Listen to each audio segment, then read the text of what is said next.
Olá, pessoal, tudo bem, chuchus? Bom, então é o seguinte, nessa aula a gente tá quase encaminhando para o final do semestre, pessoal. Então, veja, o último conteúdo do semestre, se você não souber ligações e geometria molecular, você não faz mais nada. Então, veja, lembra quando eu falei lá do diagrama de Pauling? Quem não se apropriou ainda do diagrama de Pauling está sofreu com tabela periódica, aí, consequentemente, sofre com ligações e aí acaba que, se você não souber ligações, não souber geometria, você não faz a última parte do conteúdo.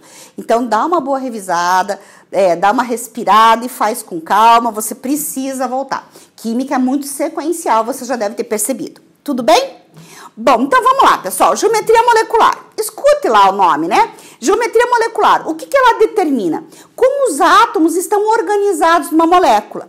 Lembra quando eu falei para vocês nas aulas anteriores, não se preocupe com posição dos átomos, não se preocupe com posição dos átomos? Pois agora muda, agora se preocupe com a posição dos átomos. Então, a geometria molecular vai determinar o quê? Então, a organização tridimensional dos átomos em uma molécula. Tranquilo? Bom. O que tem importante? Por que eu preciso saber da forma da molécula? Porque, juntamente com o tamanho da molécula, com a sua massa, portanto, a polaridade e as interações entre as moléculas, eu consigo determinar as propriedades das substâncias. Então, por que eu vou, então, nesse momento, estudar a forma? Porque, juntamente com o tamanho, com a polaridade e com as interações, eu posso dizer, por exemplo, se uma substância é solúvel em outra ou não. Se ela tem alto ponto de fusão ou ebulição. Então, essas propriedades, elas são determinadas por esse conjunto de condições. Tudo bem? Então, vamos falar primeiro, então, da forma das moléculas nesse momento. Para falar da forma das moléculas, pessoal, eu vou falar da teoria da repulsão dos pares eletrônicos da camada de valência. Nossa, que nome gigante, mas é muito lógico. Olha, escute. Teoria da repulsão. O que ele está dizendo? Que vai ter um afastamento dos pares eletrônicos. Então, há afastamento de par eletrônico da camada de valência. Então, veja, o que me interessa? A camada de valência, os elétrons da camada de valência, que vão se afastar o máximo possível. Esses pares eletrônicos vão se afastar o máximo possível. Veja, o que acontece? Você vai procurar, pessoal, como os elétrons, eles se afastam, eles são de mesmo sinal, eles vão procurar a maior distância possível entre eles, certo? Bom, então lá, os pares eletrônicos se repelem mutuamente buscando a maior distância possível entre si. Tá, observações, pessoal. A gente vai usar o método Vésper, parte dele, um ajuste rápido dele, pessoal. O que a gente vai pensar? Que esse método é utilizado para determinar a orientação espacial mais estável dos pares eletrônicos ao redor do átomo central. Então, veja, não é um método completo, mas assim, vai me interessar muito e por isso eu grifei o átomo central. Ele é que vai determinar a geometria. Tudo bem?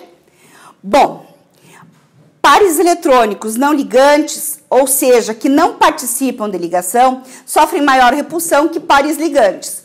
Isso significa o que, pessoal? A grosso modo, para o geral. Veja, apesar de você ter a teoria da repulsão dos pares eletrônicos, o que a gente vai considerar par eletrônico? Então, lembra que o tracinho, vou puxar aqui só um pouquinho. Olhe lá, pessoal. Lembra lá do par eletrônico? Que eu represento por um tracinho, uma simples ligação, certo? Então, eu tenho um par de elétrons. Mas o problema está aqui, ó, que você tem que ficar ligadinho. Apesar de a gente falar em pares eletrônicos só, dupla e tripla ligação a gente conta, quando faz análise, como se fosse uma coisa só. Por que você conta como se fosse uma coisa só, pessoal? Porque, olha só, dupla ligação, átomo A, átomo B, dupla ligação. Eu consigo afastar muito essa dupla ligação? Não consigo. Então, a repulsão deles não consegue, não é muito grande. Por quê? Porque elas não se afastam muito, certo? Assim como uma tripla ligação. Átomo A, átomo B, faço uma tripla ligação, eu não consigo afastar muito. Por isso, eu considero para análise como se fosse uma coisa só. É claro que eu tenho 3 pares de elétrons, 2 pares de elétron, 1 par de elétron. Mas na análise, para pensar em repulsão, eu vou pensar como se fosse uma coisa só. Tá tranquilo? Bom, além disso, pessoal, quem eu não posso perder de vista é o par de elétrons que não faz ligação, o não ligante, certo? Por quê? Porque apesar de ele não fazer ligação, por mais que ele não faça ligação, ele é negativo do mesmo jeito, ele é um elétron, ou melhor, 2 elétrons nos pares. Então, se ele é elétron, se ele é negativo, ele repele os outros da mesma forma, mesmo não fazendo ligação. Então, aqui, pessoal, faça uma anotação. Apesar de falar só em par eletrônico, simples, claro. A dupla ligação, conto como se fosse uma coisa só, porque eu não consigo fazer um afastamento grande. A tripla, conto como se fosse uma coisa só, porque eu não consigo fazer um afastamento muito grande. E o par de elétrons eu não posso perder de vista, porque ele vai empurrar os outros da mesma forma. Beleza? Então, lá, tô chamando a atenção, você grife aí, você faça aí o estardalhaço no seu caderno, porque isso aqui é importante. Bom, quais são as principais geometrias, pessoal? Existem várias. Num primeiro momento, por isso que eu deixei um espacinho aqui, num primeiro momento vai me interessar a linear, a angular, trigonal plana, piramidal, tetraédrica, certo? Mais pra frente, bipirâmide trigonal, octaédrica e o quadrado planar. Bom, dessas geometrias, pessoal, olha lá, a linear, obviamente, forma o quê? Uma linha, certo? Não importa quantos átomos, 2, 3, forma uma linha. A angular, obviamente, forma um ângulo. Olha lá o ângulo, certo? Trigonal plana, escute o nome. Trigonal forma um triângulo no plano. Olha lá, um triângulo. Piramidal, uma pirâmide. E a tetraédrica forma um tetraedro, pessoal. Dá uma buscadinha lá na internet, dá uma procuradinha, forma do tetraedro, só para você ter uma visão espacial melhor. Tudo bem até aqui? O que é que eu vou precisar para vocês na próxima aula, pessoal? O que eu quero? Que você apresente as fórmulas de Lewis. O que é a fórmula de Lewis? A fórmula eletrônica para as seguintes moléculas. Então, esse tempinho que você vai ter dessa aula, que ficou um pouco mais curto em termos de conteúdo, você vai terminar, você tem que terminar, pessoal, essa aula montando as fórmulas de Lewis para esses compostos. O que é a fórmula de Lewis, então? Olha aqui para o item A. Então, lá, o O2. Olha lá, os 2,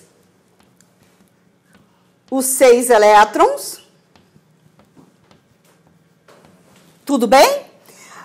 O oxigênio está no grupo 6A, 6 elétrons na camada de valência. Vai querer ganhar 2, portanto, ligação covalente, os dois querem ganhar, e, portanto, 2 ligações. O que você vai fazer? Deixar pronto tudo isso aqui. Certo? Então, você vai chegar nesse momento para todas essas moléculas. Para o CO2, para o COCl2, para o CH4, NH3 e a água. Tudo bem? Não esqueça, a próxima aula eu já vou começar, pessoal, da fórmula de Lewis. Tudo bem? Tranquilo? Então tá, então a gente se encontra, termina aí os exercícios e a gente se encontra na próxima aula.